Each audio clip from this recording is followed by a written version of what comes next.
Doctor صاحب اگلا کلام ہے، عاشق عزلت ہے دل، نازاں ہوں اپنے گھر پہ میں، خندہ زن ہوں مسند دارا و اسکندر پہ میں۔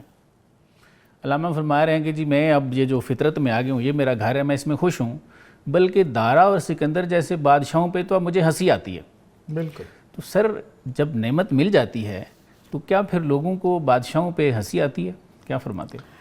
آپ اگر یہاں دیکھیں تو کتنی کمال کے آپ کے سوال سے ہی یہاں پہ مل گیا کہ حضرت سیدنا موسیٰ علیہ السلام کوہ طور پیغام مل رہا ہے کہ بادشاہ کے پاس جانا ہے، ٹھیک ہے، بنی اسرائیل کی آزادی مانگنی ہے۔ حضرت موسیٰ علیہ السلام اسی خلوت میں اب دعا کیا کرتے ہیں؟ رب اشرح لی صدری ویسر لی امری واحلل عقدۃ من لسانی یفقہوا قولی۔ اے میرے مالک انشراح صدر دے دے۔ واہ واہ۔ اب جب شرح صدر ہو جائے، اب وہ شرح صدر ہو گیا، اب کہاں گیا وہ خوف کہ وہ تو ظالم و جابر بادشاہ ہے، اس کے دربار میں بیٹھے ہوں گے جادوگر، سارا خوف اتر گیا۔ کس لیے؟ انشراح صدر ہو گیا۔ اب وہاں جس مقام پہ حضرت موسیٰ علیہ السلام ہیں، اس مقام سے کھڑے ہو کر جب ساحرین کو دیکھتے ہیں تو کہ مسکراہٹ ہی نکلتی ہے، میں تمہارے سامنے ایسا کام دکھانے والا ہوں کہ تم خود کے بخود تم سجدوں میں گر جاؤ گے اور کہہ اٹھو گے آمنا برب موسیٰ و ہارون۔ تو یہاں پہ حضرت اقبال یہی یہاں پر کہنا چاہ رہے ہیں کہ بھئی مجھے جو مقام مل گیا ہے، اس خلوت نشینی کے طفیل، اپنے رب کے ساتھ لو لگانے کے طفیل، وہ مقام ایسا ہے کہ اب مجھے سارے مقام مجھے ہیچ نظر آتے ہیں۔ ایسے ہی ہے۔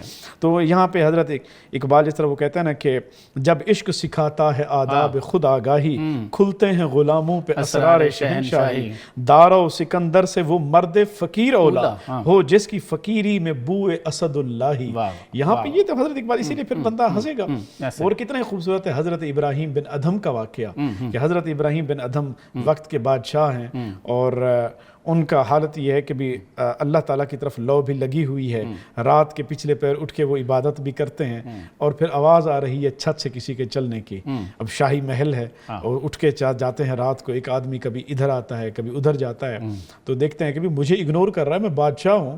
اس کو روک کے پوچھتے ہیں بھی تو کیا کر رہا ہے، کون ہے تو کہتا ہے کہ میرا اونٹ گم ہو گیا ہے، تو میں تمہاری چھت پہ اپنا اونٹ ڈھونڈ رہا ہوں۔ تو بادشاہ کو غصے میں آیا ابراہیم بن ادھم، کہا کہ بادشاہ کے محل کی چھت پر بھی کبھی اونٹ ملا کرتے ہیں؟ تو وہ آ کے گویا ہوتا ہے، کہتا ہے ابراہیم اگر محلات کی چھتوں پہ اونٹ نہیں ملتے تو نرم ان آپ کے کم خواب بستروں پہ آپ کو رب بھی نہیں ملتا۔ تو بس یہی ایک کیفیت تھی کہ صبح اٹھے، پھر وہ جنگلوں کی طرف چلے اور بادشاہت چھوڑ دی، اور وہ وہاں پر بیٹھ گئے۔ پھر وزیر ایک دفعہ پہنچا اور وزیر کہتا ہے کہ حضرت آپ کی پوری ایک سلطنت تھی، آپ کا کتنا شاہانہ ایک وہاں پہ ٹھاٹ باٹ تھا، اب یہ دیکھ اپنا لباس دیکھیں، جگہ جگہ آپ نے پیوند لگے ہوئے ہیں، واپس چلیں۔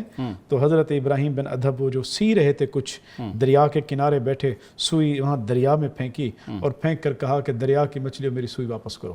تو ایک سوئی وہاں مچھلی جو تھی وہ سوئی لے کے آتی ہے، اوپر اٹھا لیتے ہیں، تو اس وزیر کی طرف دیکھ کے حضرت ادھم کہتے ہیں کہ جہاں تم مجھے لے جانا چاہتے ہو وہاں سروں پہ حکومت ہے، جہاں میں بیٹھا ہوں یہ دلوں پہ حکومت ہے۔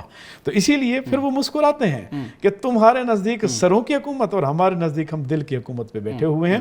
تو اس لیے حضرت اقبال وہ کہتے ہیں کہ بخندہ زن ہوں مسند دارا ہو سکندر پہ میں، نگاہ فقر میں شان سکندری کیا ہے، خراج کی جو گدا ہو وہ کیسری کیا ہے، فقر کے ہیں معجزات تاج و سریر و سپاہ، فقر ہے میروں کا میر، فقر ہے بادشاہوں کے شاہ۔ واہ واہ۔ تو اس لیے ان کے لیے نہیں ہوتی۔ یہ ایک حدیث شریف بھی ہے ایسی کہ آپ صلی اللہ علیہ وآلہ وسلم نے فرمایا کہ یہ بادشاہت جو ہے یہ آخرت میں ندامت ہوگی۔ ندامت۔ تو آپ بادشاہوں کے ظاہر ہے ہر جگہ کے حالات دیکھ لیں، اپنے بادشاہوں کے بھی دیکھ لیں، ٹھیک ہے، اپنی ہسٹری دیکھ لیں، مسلمانوں کی ہسٹری دیکھ لیں، اوروں کی دیکھ لیں، تو یہ جو کام کرتے ہیں تو آخرت میں یہ دیکھنا جس کا مقام، جس کا شرح صدر ہو گیا ہو۔ اب وہ ایک اور لونڈی تھی، وہ بادشاہ کے دیکھا کہ بھی کوئی موجود نہیں ہے، تو بادشاہ کے کم خواب بستر پہ تھوڑی دیر کے لیے سو گئی، نیند آ گئی، اوپر سے بادشاہ آ گیا، بادشاہ کو غصہ ہو گیا، اس نے آ کر بلایا، کہا کہ اس کو کوڑے لگاؤ۔ جب اس کو کوڑے لگائے گئے، کچھ پہلے تو روئی پھر ہنسی، کہا کہ ہنسی کیوں ہو؟ تو اس نے کہا ہنسی اس لیے ہوں کہ چند لمحوں کے لیے سوئی ہوں، میرا یہ عالم ہے، تو تو کب سے سو رہا ہے اور سوچ کے تیرے ساتھ کیا ہے شرم۔ بالکل تو بالکل ایسے